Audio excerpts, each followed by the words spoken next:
मला असं वाटतं की हे कंजेशन जे आहे हे मोठ्या प्रमाणात आपण त्या ठिकाणी कमी करू शकू. पार्किंगचा एक प्रश्न सातत्याने सगळ्यांनी मांडला आणि तो महत्त्वाचा प्रश्न आहे. यामध्ये वरळी बहुमजली रोबोटिक कार पार्किंग G+23 एकूण 640 कार आणि 112 दुचाकीची क्षमता असलेलं एक आपण पार्किंग प्लाझा तयार करतो. ए विभागामध्ये भूमिगत रोबोटिक कार पार्किंग 4 बेसमेंट खाली जाऊन ते आपण काम करतो आणि याच्या व्यतिरिक्त एकूण 27 भूमिगत पार्किंग संदर्भातले प्रस्ताव हे प्राप्त झाले आहेत. सल्लागाराची नियुक्ती केली जाते. याच्यामध्ये एक प्रयोग आपण करण्याचा प्रयत्न करतो की आपण जे आपल्याकडे मोठी मैदान आहेत या मैदानांमध्ये आपण आता काही टेक्नॉलॉजीचं प्रेझेंटेशन मी घेतलेलं आहे. अजून ती फायनल केलेली नाही कारण एक्सपर्ट्स फायनल करतील.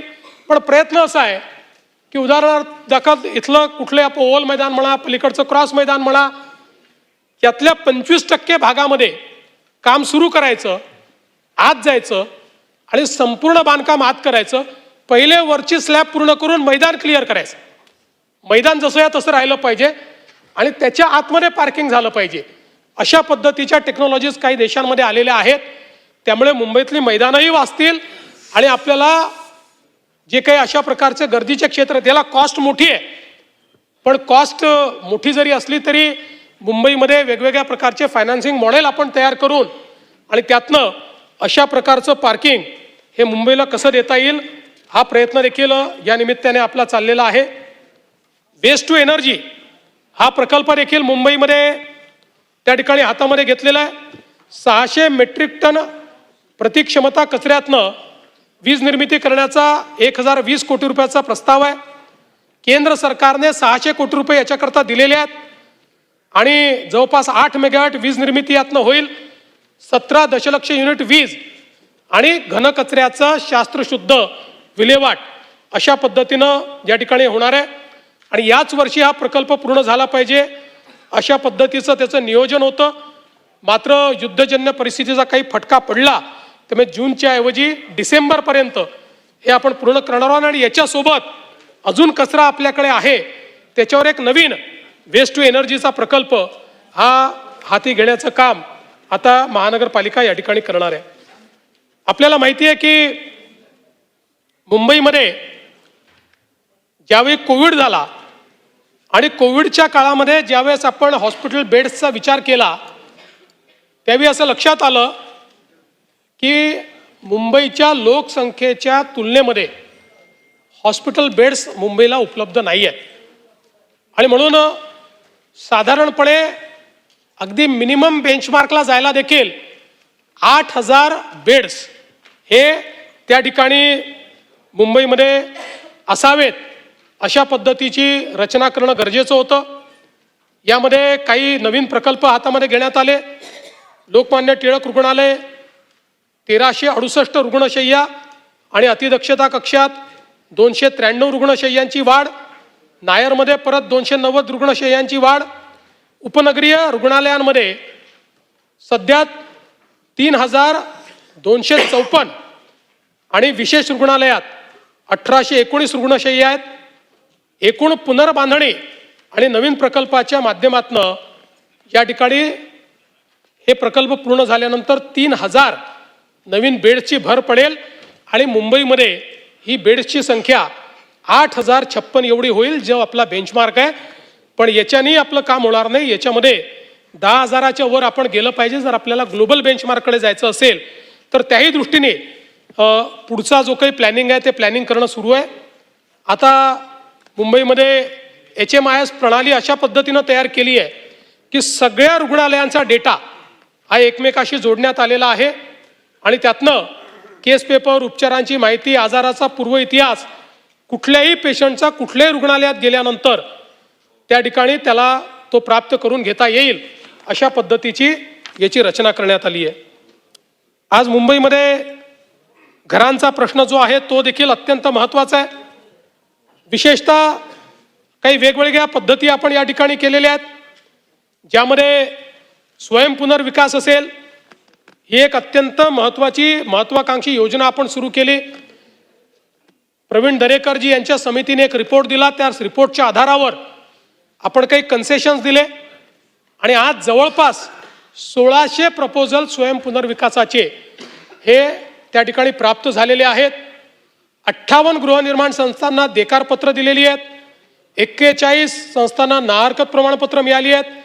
6 संस्थांची भोगवटा प्रमाणपत्र देखील जारी झालेली आहेत आणि 13 संस्थांना व्याज माफी देखील आपण दिली आहे. यात सगळ्यात महत्त्वाचं जर काही घडलं असेल, मी स्वतः गेलो होतो.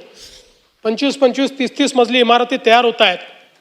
स्वयं पुनर्विकासामध्ये 400 फुटामध्ये राहणारा व्यक्ती बिल्डरकडे गेला असता तर 600 फूट मिळालं असतं. स्वयं पुनर्विकासामुळे 1200-1400 स्क्वेअर फूट त्याला मिळालं.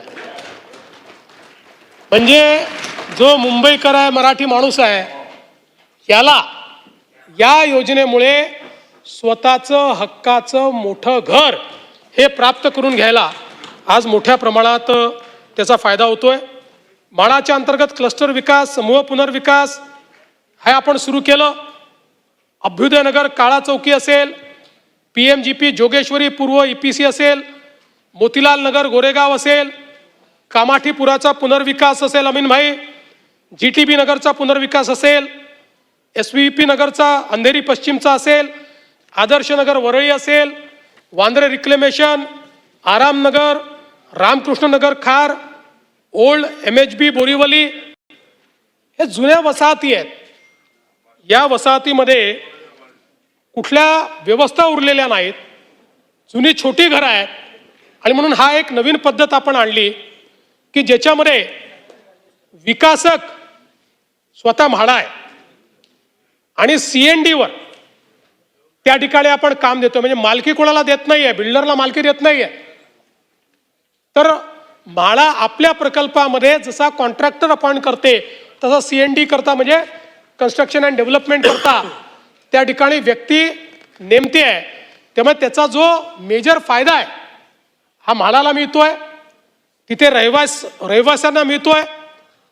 आपल्याला माहिती आहे की मोतीलाल नगरमध्ये ज्यांना 800 चौरस फूट हे नियमाप्रमाणे देणं देय होतं, नियमाप्रमाणे 800 चौरस फूट, त्यांना 1600 चौरस फूट कार्पेट हे देण्याचा निर्णय आपण केलेला आहे. असंच या सगळीकडे अभ्युदयनगरला आपल्याला माहिती आहे इतक्या मोठ्या प्रमाणात त्या ठिकाणी देखील त्यांची जी मागणी होती ती मागणी आपण त्या ठिकाणी पूर्ण केलेली आहे. आणि ह्या सगळ्या वसाहती, मला अतिशय आनंद आहे, ज्या जुन्या मुंबईकरांचा उल्लेख आपण करतो, ज्यांनी मुंबईला मुंबईची ओळख मिळवून दिली, मुंबईची संस्कृती ज्यांनी जपली, जशी BDD चाळ होती तशाच ह्या सगळ्या एक एक कॉलनीचा आपण विचार केला आणि एकूण या माध्यमातनं जवळपास 30,000 घरांचा पुनर्विकास या कॉलनीच्या माध्यमातून होतोय. 30,000 कुटुंबांना या ठिकाणी नव्यानं चांगलं मोठं घर आपण त्या ठिकाणी देतो आणि त्यातनं म्हाडाला, म्हणजे त्यांना घरं मिळतील ती वेगळी, म्हाडाला 13,000 घरं मिळतील जी परत म्हाडा लोकांना देईल आणि विक्रीच्या सदनिका 65,000 तयार होणार आहेत. म्हणजे एकूण 1,08,000 सदनिका यातनं तयार होणार आहेत. वर्षानुवर्ष आपण जे सांगत होतो, आता अभ्युदयनगरमध्ये तर 20 वर्षात कित्येक नगरसेवक हे अभ्युदयनगराच्या विकासाच्या मुद्द्यावर निवडून आले, पडले, पण विकास नाही झाला.